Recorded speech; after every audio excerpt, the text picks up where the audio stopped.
Hi అండి, నమస్తే. ఈరోజు నేను మీల్ మేకర్ కర్రీ చేశానండి. అది కూడా బిర్యానీ కాంబినేషన్గా. బిర్యానీ అంటే మనం ఎప్పుడు చికెన్ కానీ మటన్ కానీ కాంబినేషన్గా తినడానికి ఇష్టపడతాము. కానీ మీల్ మేకర్ కర్రీతో కూడా ట్రై చేయండి, చాలా బాగుంది.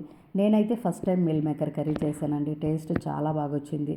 ఈ మీల్ మేకర్ కర్రీ అన్ని రకాల రైస్ ఐటెంలోకి అలాగే రోటీ ఐటెంతో కూడా చాలా బాగుంటుందండి. నేను చపాతీ రొట్టెతో కూడా ట్రై చేశాను, అలాగే పూరి దోశలకు కూడా చాలా బాగుంటుంది. ఈ మీల్ మేకర్ కర్రీని మనము ఎలా చేయాలో చూద్దామండి. దీనికోసం నేను ఒక కప్పు నిండుగా మీల్ మేకర్ తీసుకున్నానండి. వీటిని ఏమాత్రము దుమ్ము కానీ పురుగులు కానీ లేకుండా శుభ్రం చేసుకోవాలి. ఇప్పుడు ఒక గిన్నెలో నీళ్ళను మరిగించి ఆ నీళ్ళలో కొద్దిగా ఉప్పు వేసి వీటిని ఒక 2 నిమిషాలు ఉడకనివ్వాలండి. ఇప్పుడు స్టవ్ ఆఫ్ చేసుకుందాము. వీటిని స్ట్రైనర్లో వేసి ఇలా వడగట్టుకోవాలి. చల్లారిన తర్వాత నీళ్ళు ఏమాత్రం లేకుండా పిండి పక్కన పెట్టేసుకోవాలి. ఇప్పుడు వీటిని వేయించుకోవడానికి కొద్దిగా నూనె వేసుకుందాము. ఇప్పుడు మీల్ మేకర్ వేసి దాంట్లో కొద్దిగా పసుపు కారం వేస్తున్నానండి. ఉప్పు వేయట్లేదు, మనం ఆల్రెడీ ఉప్పులో ఉడికించాం కాబట్టి వేయట్లేదు. వీటిని ఒక 2 నిమిషాలు వేయించి పక్కన పెట్టేసుకోవాలి. ఇలా వేయించడం వల్ల టేస్ట్ చాలా బాగుంటుందండి. ఇప్పుడు అదే గిన్నెలో మరికొద్దిగా నూనె వేసుకోవాలి. ఇక్కడ నేను 2 ఉల్లిపాయలు, 4 పచ్చిమిర్చీలు, కొద్దిగా కరివేపాకు వేస్తున్నానండి. ఉల్లిపాయలు మీడియం సైజు 2 అయితే సరిపోతాయండి. అలాగే 4 టమోటాలు తీసుకున్నా. ఇదంతా కూడా గ్రేవీ కోసం అండి. ఇప్పుడు ఇవి వేగిన తర్వాత టమోటా ముక్కలు వేసుకోవాలి. ఇక్కడ నేను టమోటాలు చిన్నగా కట్ చేశాను, మీరు పెద్దగా కట్ చేసుకున్నా సరిపోతుందండి. వీటిని ఇలా మగ్గనివ్వాలి.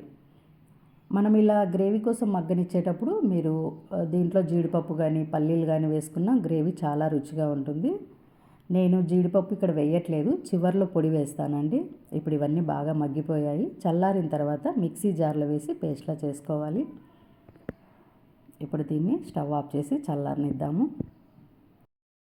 ఇప్పుడు వీటిని మిక్సీ జార్లో వేసుకొని మెత్తని పేస్ట్లా చేసుకోవాలండి. ఇలా పేస్ట్లా చేసుకోవడం వల్ల మనకు గ్రేవీ తిక్కుగా ఉంటుంది, టేస్ట్ కూడా చాలా బాగుంటుందండి. పిల్లలు కూడా తినడానికి ఇష్టపడతారు. చూడండి, ఇలా మెత్తగా చేసుకోవాలి. ఇప్పుడు అదే కడాయిలో కర్రీకి కావాల్సినంత నూనె వేసుకుందాము.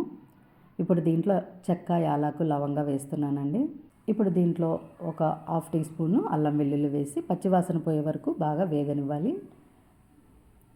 తర్వాత మనం పేస్ట్లా చేసి పెట్టుకున్నాం కదండి, ఆ టమోటో పేస్ట్ని కూడా వేసి బాగా వేగనివ్వాలి. ఇలా ఆయిల్ పైకి తేలేటప్పుడు రుచికి సరిపోయేంత ఉప్పు, పసుపు, తగినంత కారం, 1/2 టీ స్పూను ధనియాల పొడి, కొద్దిగా గరం మసాలా వేసుకోవాలి. ఇప్పుడు వీటన్నిటిని బాగా కలిపేసుకుందాము.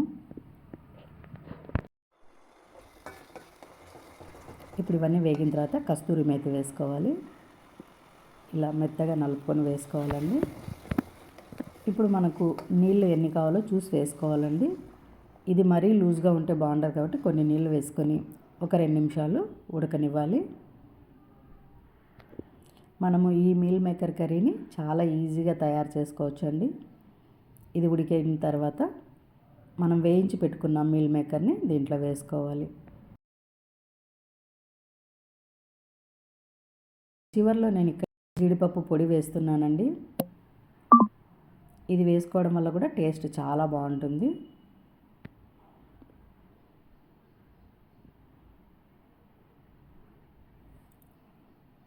ఇప్పుడు ప్లేట్ పెట్టి ఒక 2 నిమిషాలు చిన్న మంట మీద మగ్గనిద్దాము. ఇప్పుడు అంతా కూడా బాగా ఉడికిపోయిందండి. చివరిలో మనము కట్ చేసి పెట్టుకున్న కొత్తిమీర, కరివేపాకు వేసుకుందాము. దీంట్లో మీరు పైన బటర్ వేసి దించేస్తే కూడా చాలా బాగుంటుందండి. పిల్లలు అయితే బటర్ వేస్తే చాలా ఇష్టపడతారు. మనం ఎప్పుడు నాన్ వెజ్ కాకుండా ఇలాంటివి ట్రై చేయొచ్చు. అలాగే ఈ గ్రేవీని మనము బఠానీ, ఆలు ఇలా ఏదైనా కర్రీకి కూడా ఈ గ్రేవీని చేసుకోవచ్చు అండి. చాలా బాగుంటుంది, టేస్ట్ అయితే చాలా బాగుందండి. అలాగే ఈ మీల్ మేకరు ఆరోగ్యానికి చాలా మంచిదండి. దీంట్లో హెల్త్ బెనిఫిట్స్ ఎక్కువగా ఉంటాయి కాబట్టి మనము ఈ సోయా చంక్స్ని వీక్లీ వన్స్ తప్పకుండా తీసుకోవాలి. మేమైతే ఈరోజు ఇలా బిర్యానీతో అలాగే చపాతీతో ట్రై చేసామండి. చాలా టేస్ట్గా ఉంది. మీకు నచ్చితే మీరు ట్రై చేయండి.